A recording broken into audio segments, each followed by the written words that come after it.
to walk uprightly before our God.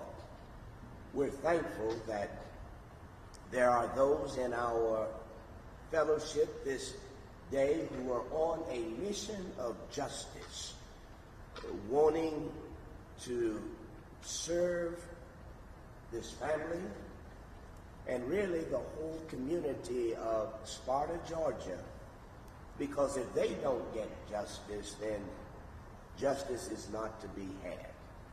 So that we can let the Lord know that we are on the Lord's side. Can we all bow just where we are and invite the Lord in with a word of prayer? Our Father and our strong God, we humbly bow before Thee, Lord, in this your holy house, asking, O Heavenly Father, that you would guide us in the way in which you would have us to go. We ask Thy special blessing on this mother and this father who is this day without their child. They have great grief, but sparse answers. We want, O Heavenly Father, to let them know that they're not in this by themselves, that as you guide us, that we'll go with them. We ask that you'll bless all that precedes before Thee, we pray. Amen. We would ask Attorney Crump to come and present the rest of our guests. Thank you very much, Reverend Johnson, for allowing us to be in your cathedral this afternoon as we demand justice for Georgia's Briana. Present with me, and I asked them to join me up here as I introduce them. You all can come up. I'm Attorney Ben Crump, along with Attorney Eric Hertz, as well as Jeff Geese, and we have Attorney LaShonda Counsel Rogers, making up our legal team, representing the family of Brianna Grier. We have present with us her mother, Mary Grier, and her father, Marvin Grier. And pictured in this picture is her two little angels, her 3-year-old twins, Marie and Mariah. And you'll hear about the difficulty that Mr. Marvin and Miss Mary are having trying to answer the questions that children ask, as they often do.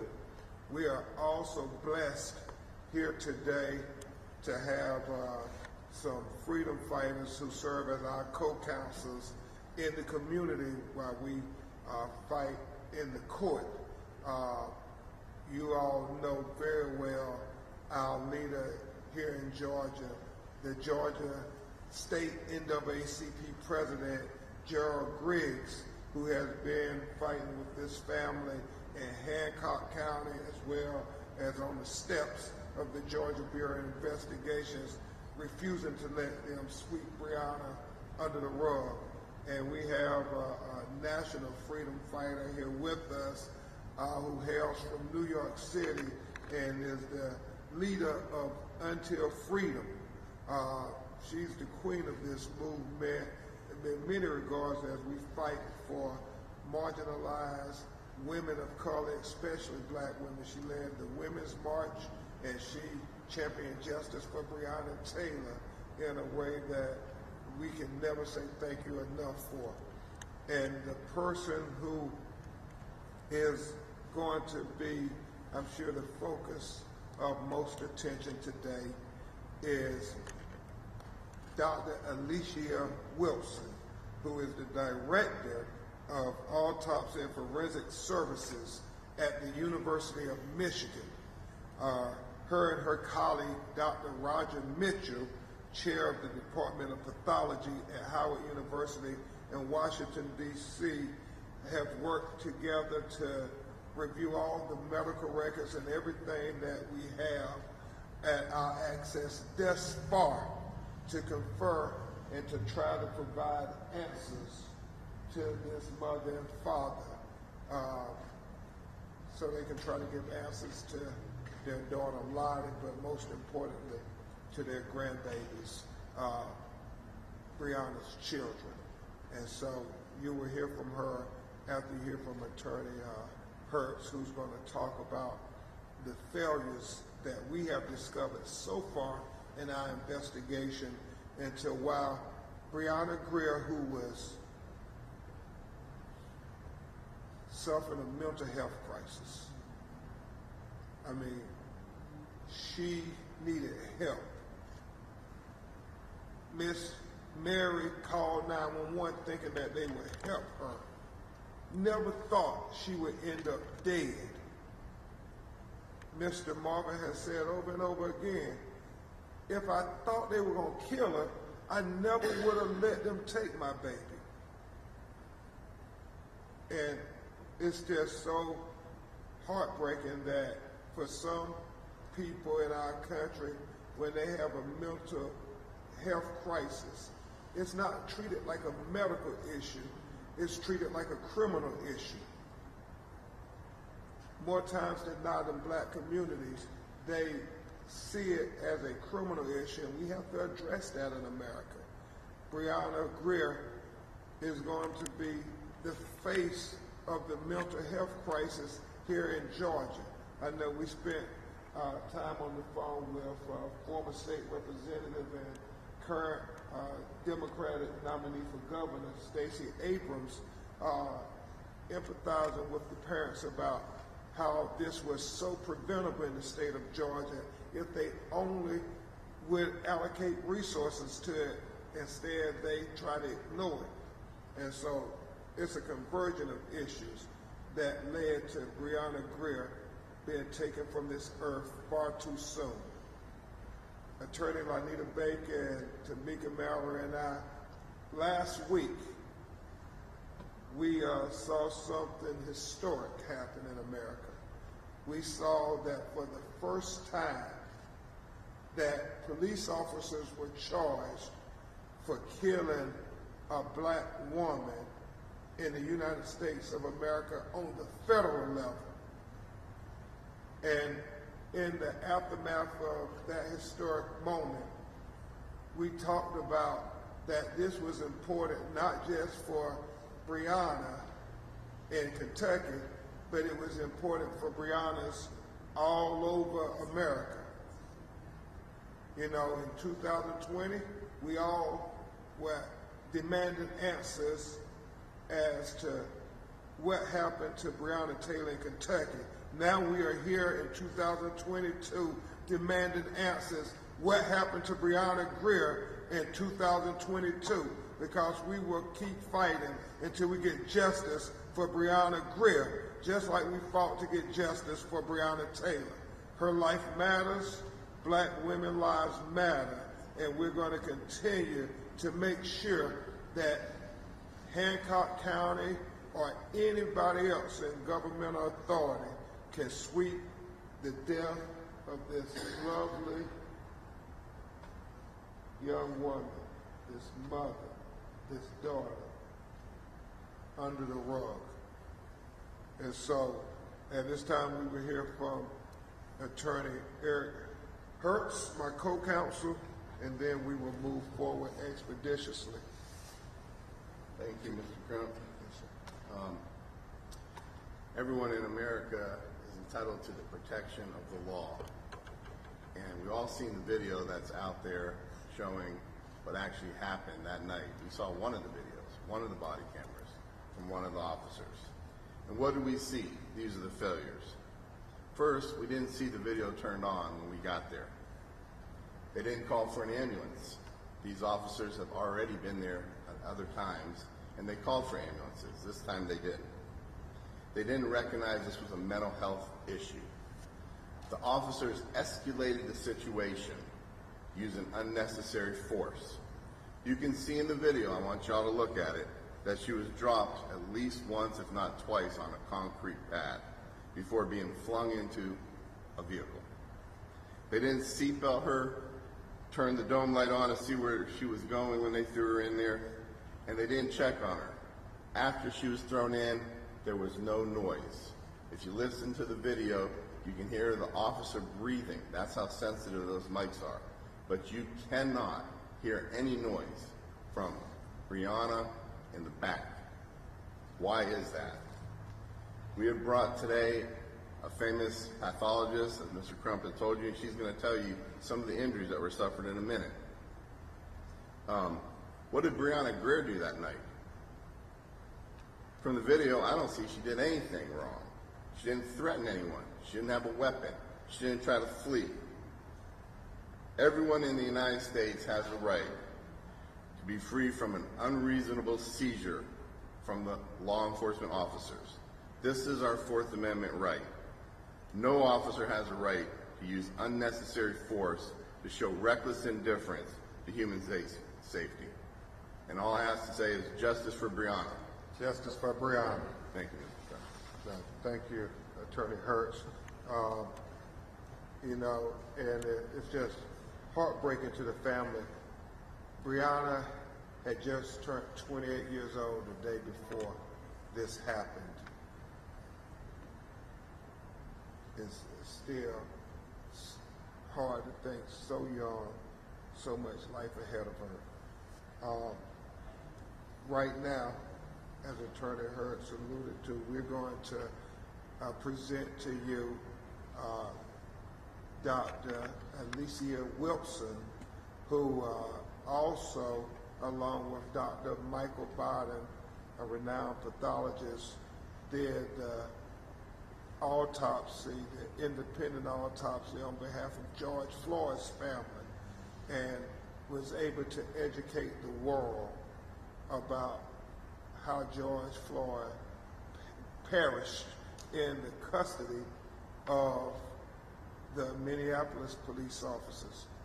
She's going to help us, along with Dr. Mitchell, find out how Brianna Grier died while in the custody of the Hancock County, Georgia Sheriff's deputies.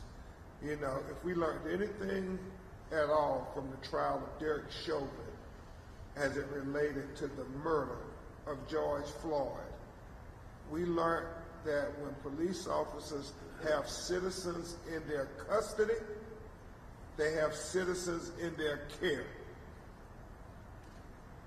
We're here to talk about what kind of care Hancock County deputies gave to Brianna Grier that led to her death.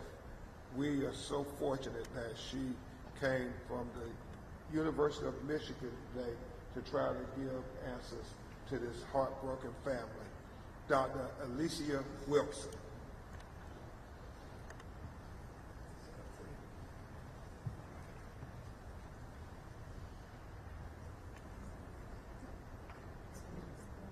Thank you, Mr. Crump.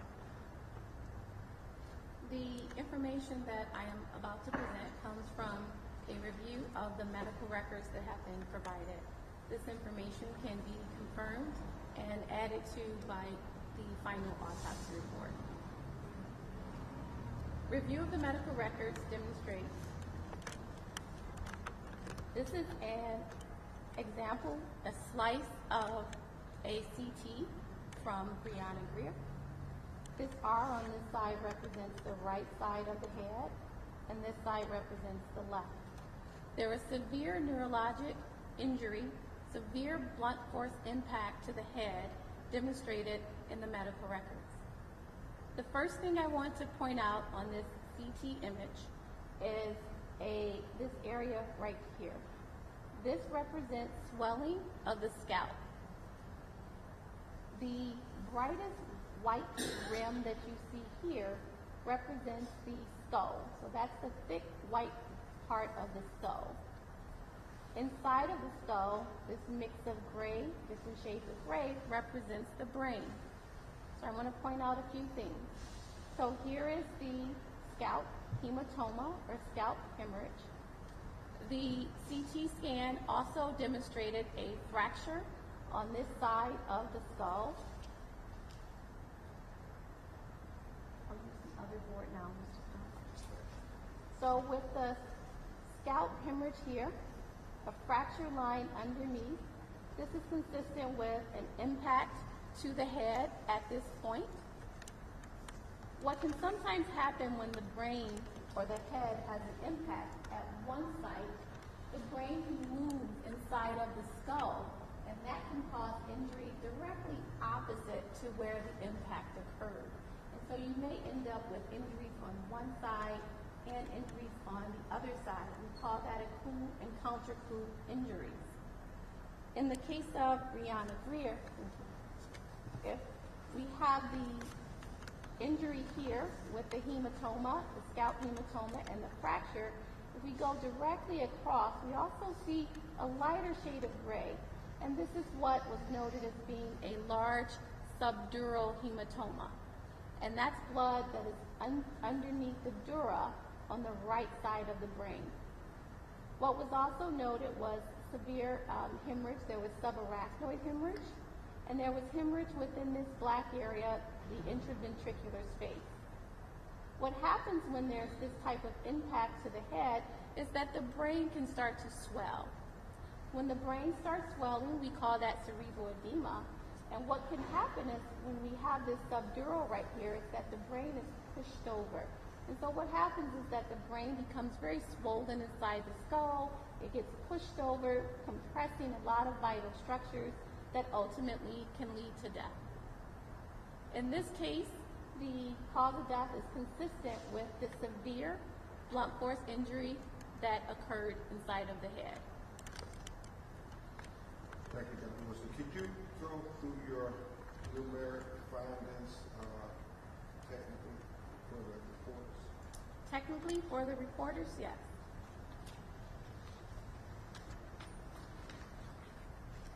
The list of findings that were documented in the medical records include a large left posterior lateral scalp hematoma, an acute left skull base fracture involving the left occipital bone extending to the left jugular foramen, and a fracture of the left parietal bone. There was a large right-sided subdural hematoma, diffuse subarachnoid hemorrhage, intraventricular hemorrhage, subfalce herniation, and the subfalce herniation occurs when the brain becomes so swollen that it shifts from one side to the other. And so a part of the brain that should be on the right side can shift to the left side. And there is severe cerebral edema and compression of the brain structures. And I know you explained it, and I just want to be clear. So, it is likely when her head hit a hard object, we don't know what that hard object was, it caused her brain to move around inside her skull. Yes. And you said there were 2 fractures. Could you articulate those for us? Yes, there were 2 fractures identified by the radiology on the CT scan. One fracture is in the left occipital bone, the left side of the occipital bone, and the other is on the left parietal bone. So the occipital bone is the bone in the back, posterior aspect of the head, and the parietal bone is on the lateral, on the side of the head. So those are the 2 fractures that were demonstrated on CT. The autopsy may confirm more, may confirm additional fractures, and also help us further characterize the extent of injuries. Dr. Wilson, would it be logical to conclude that it would be a violent impact that would cause a skull fracture in 2 places? In this case, these injuries are very severe and indicate a significant amount of force to cause these types of injuries. Thank you, Dr. I'm sure the reporters may have some questions after we conclude.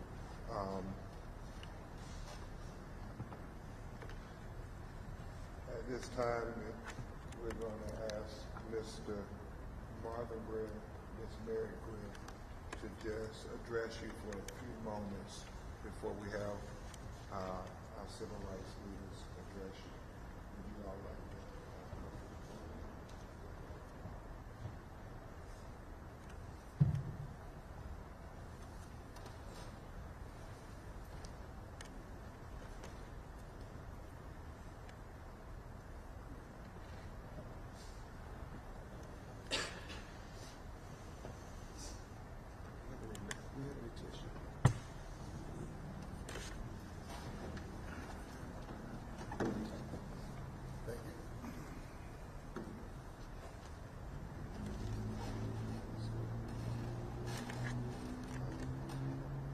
Mr. Who you want to go first, Mr. Mark? Yes. I'm holding my baby. Third, we're going to have to bury her. And my grandbaby will actually be... No, I ain't heard it straight. My grandbaby will actually me every day. Where I say, Mama, I'm thinking they're talking about the grandma. And I have to send them to the grandma because I can't send them to the grandma.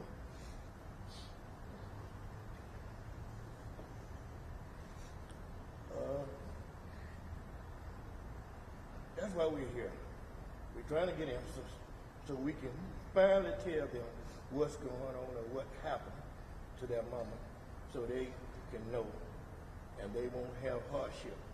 So that this won't happen no more to any other young lady that has kids or any other parent. Thank you. Thank you, Mr. Brown. And he's talking about his grandbabies. This is Marie and Mariah, the 3-year-old twin daughters of Brianna Grier. Ms. Mary, do you want to say something? Thank you, Mom. I just want justice for him, my daughter, Brianna Grier.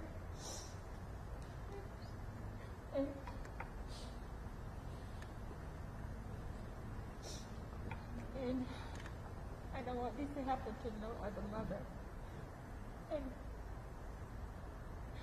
it's hard, like Mara said, for the children, where's Mama? You have to try to tell them in a way that they might understand, but Maria not taking note. She's not taking note. She won't know where Mama at. And we need to have some help trying to give her a good answer. You know, just not saying she died or the police killed her or anything of that nature.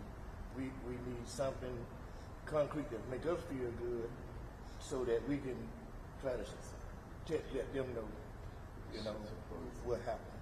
Yes, sir. And I know y'all have been struggling to understand, and that's why, Dr. Wilson, we're so grateful to you. You know, when they become adults, we as a society have to answer the question, especially here in the state of Georgia, why their mother was killed in police custody. I mean, the story keeps changing. At first, Mr. and Mrs. Grier were told that their 110-pound daughter has superhuman strength and somehow kicked open a door. They then tried to continue to assassinate the character of Brianna Grier after her person had been assassinated, and they said, oh, she jumped out the car. and they died. And GBI finally said that, well, they never closed the passenger rear door, and she was unrestrained, which Attorney Hurts talked about was a violation of policy to put a handcuffed person in the back of the police car unrestrained. And tragically, without that door being closed and her being unrestrained and that vehicle moving, you can use your own common sense as to what likely happened, especially when we look at the pathology from the MRI reports about the violent trauma, the severe blunt force trauma that caused her to be knocked into a coma and to succumb 6 days later. So we continue to demand answers for this young black mother who was experiencing a mental health crisis. She hadn't committed a crime. She deserved to be treated like somebody worthy to protect and serve. And so that's why we're not having this family stand alone. We're standing with them to help them answer questions for Mariah and Marie. It's going to take a lot of, you're talking about mental health, it's going to take a lot of mental health counseling to explain to these babies why their mother was taken from this earth. We'll let y'all sit back down and let y'all have.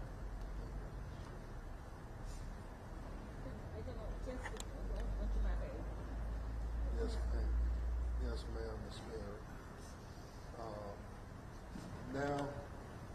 Now we will hear from our civil rights leader in the state of Georgia, a person who has helped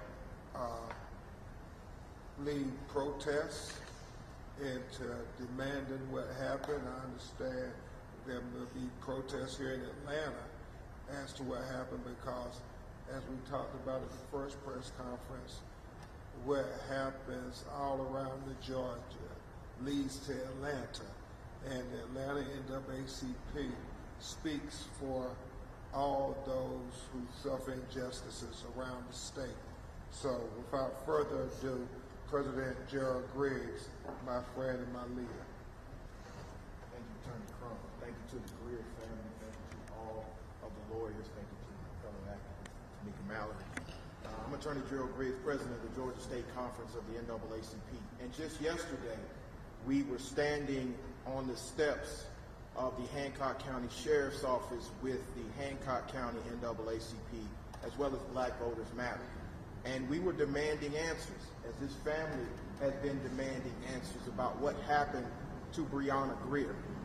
And make no mistake about it, all 108 units of the state conference are engaged around this case and are demanding transparency and answers from the Georgia Bureau of Investigation as well as the Hancock County Sheriff's Department. And one of the things that we know when we investigate these cases is we like to go to ground zero. And so we were at ground zero. We were at the Hancock County Sheriff's Department, and there's something familiar about the Hancock County Sheriff's Department. The fact that the ambulance barn is right next to the Hancock County Sheriff's Office. It's not even a block. It's right across the street in the parking lot. And as we were protesting and demanding accountability in this case, we saw an ambulance leave that barn to go into service. And so the question remains for the Hancock County Sheriff, for the Georgia Bureau of Investigation, is why, when a young lady was in mental health distress, was not an ambulance summoned. This family has called for help before, and the ambulance has come. What was different about this case? And so we are calling on the Georgia Bureau of Investigation not only to release one tape, but to release all the tapes, to release all the information, to make sure this family has answers. Because as the oldest civil rights organization in this state, we take people's civil rights very seriously. You know, in Georgia, there's been a conversation going on about mental health. They passed a new law that went into effect earlier this year. So my question now, are we going to fund what we talk about? Are we going to provide services to rural Georgia like we talk about? Or are those just political talking points? Because as I drove from Atlanta into Middle Georgia, I couldn't help but notice no hospitals, no emergency care. I believe Briana was flown to Grady. If Georgia really does care about mental health crisis, why did she need to be flown to Grady right down the street? And so we are calling on elected officials of good conscience, many of them whose eyes are focused on Brunswick, to also shift their focus to Sparta. It's time for there to be accountability and justice in Georgia. And we at the Georgia NAACP will stand shoulder to shoulder. We have already made contact with National. They are very interested in what is happening here. And we have a simple request. Answer the questions of this family, because the summer's not over yet, and it could easily turn into Freedom Summer 2022, because we all know what started Freedom Summer 2020. A young jogger in Scintilla Shores whose family had no answers, and Georgia and the nation responded. And so I'm calling on all Georgians of good conscience, the ones that love John, the ones that love Martin, the ones that love CT. It's time to refocus, y'all. It's time for us to be on the ground, boots on the ground, sending a message to the powerful. This does not happen in Georgia, period, without being dealt with. And I know my sister Tamika is going to get up here in a few minutes, but I want to make clear, in Georgia, we will protect black women. We will protect black women. And so we stand shoulder to shoulder with this family, those beautiful 2 little girls. Their mother's life mattered. And so for all the politicians that are listening, mental health is on the ballot. You know we know how to turn out voters. So we need these questions answered, and we need them answered right now. I'm Attorney Gerald Griggs, the president of the Georgia State Conference, and we want answers now. Thank you, Gerald. Thank you, President Griggs. And the final speaker is a sister who always stands in the gap for women.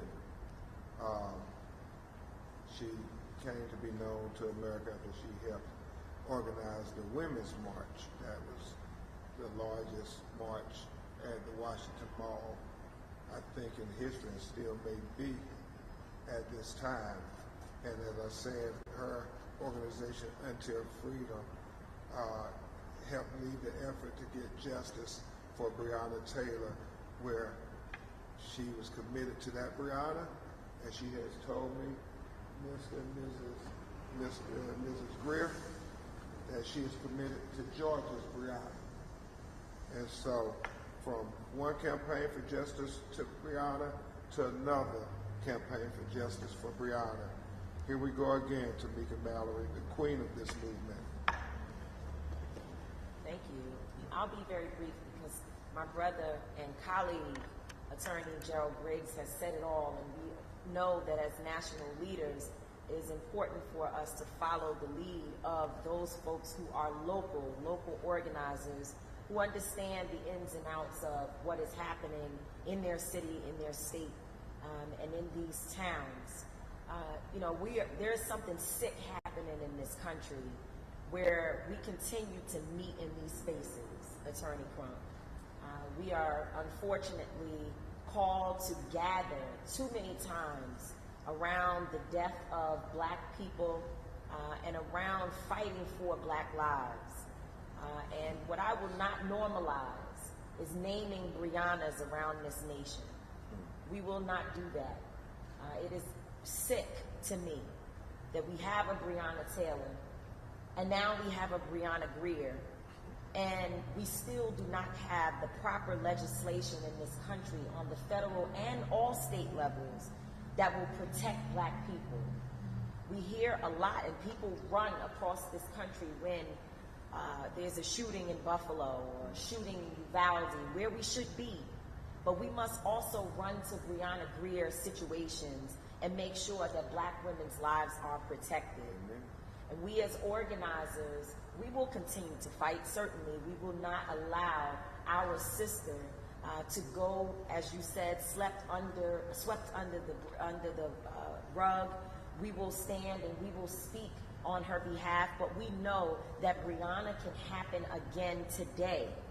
And it can be one of the children, the sisters, the mothers, the daughters of all of you who are watching, people around this country who somehow believe that perhaps there's something special about this family, when I can tell you, unfortunately, it is spreading like a disease.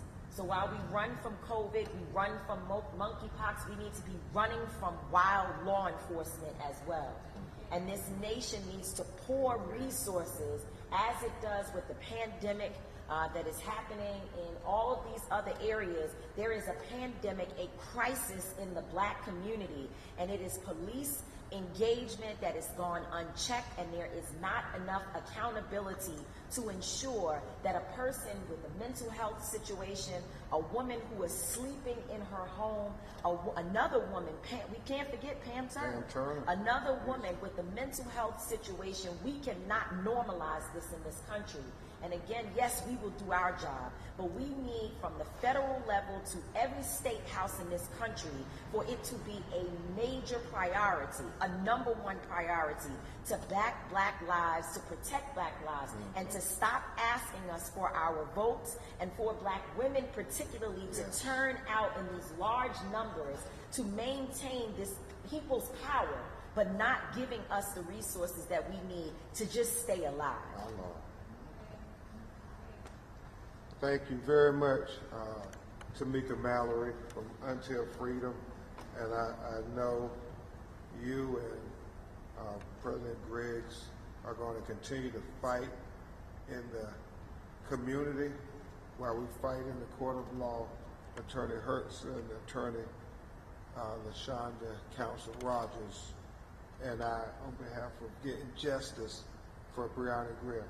And I know Attorney Counsel Rogers, if you could join me just for a second as we conclude.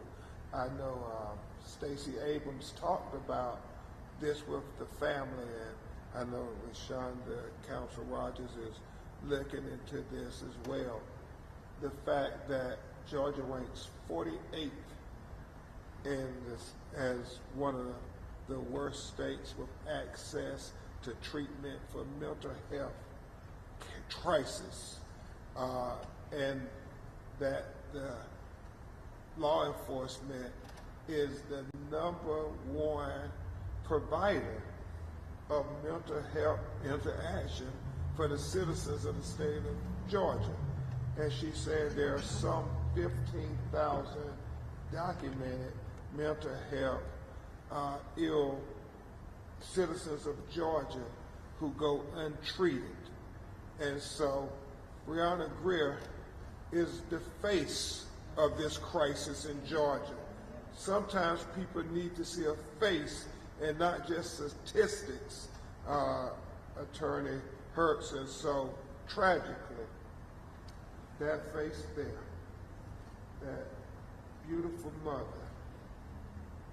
is now the face of the mental health crisis in the state of Georgia. And so at the funeral on Thursday at 11 a.m. at, I think it's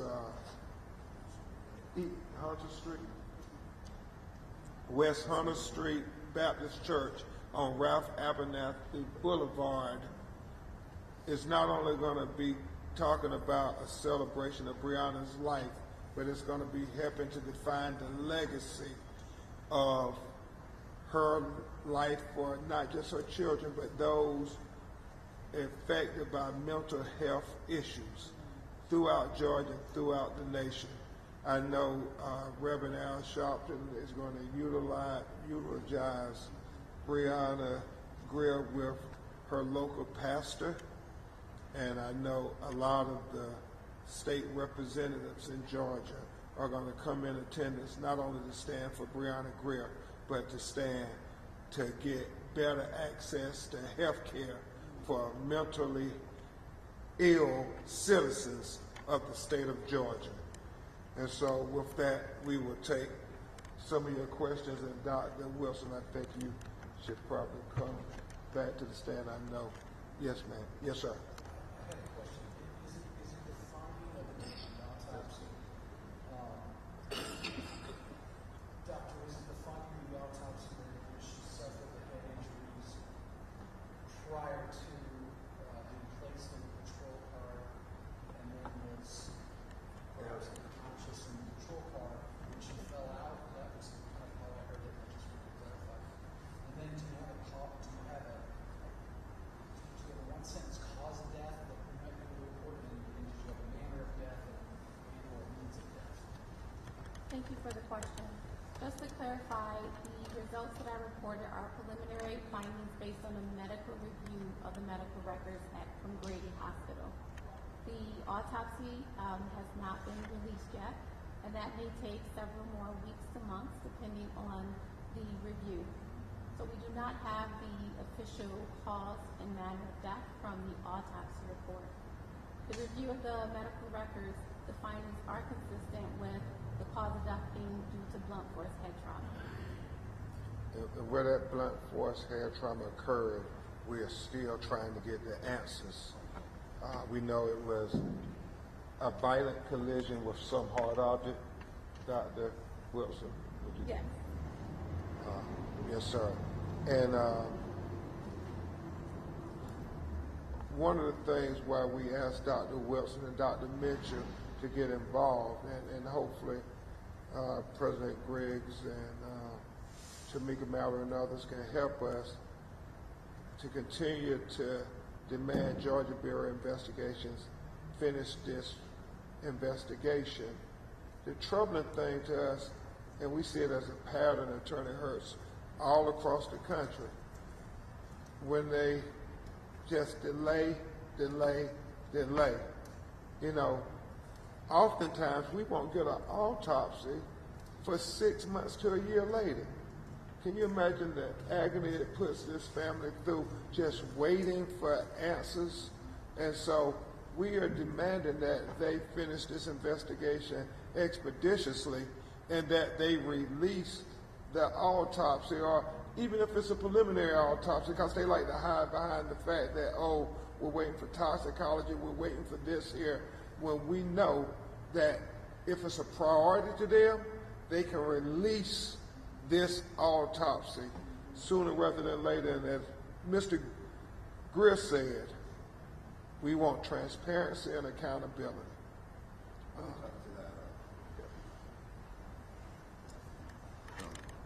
So if you think about it, if this was any other person other than a law enforcement officer, and they had an incapacitated person, such as a baby, in the back seat of their car, they didn't strap them in, maybe they even handcuffed them, and they went around a curve with an open door and that baby fell out and died, that person would be in jail the same day.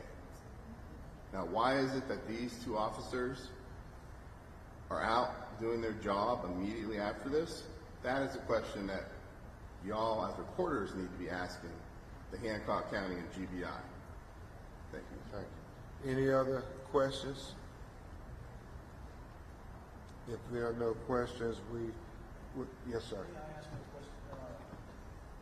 With the understanding that toxicology tests can often take a long time, does, in this case, does the GPI or the medical examiner, the coroner, have an initial report that is part of that total package? I know in some states they medical examiner, that's what I'm asking. Yeah, and that's what we saw in many jurisdictions, many municipalities.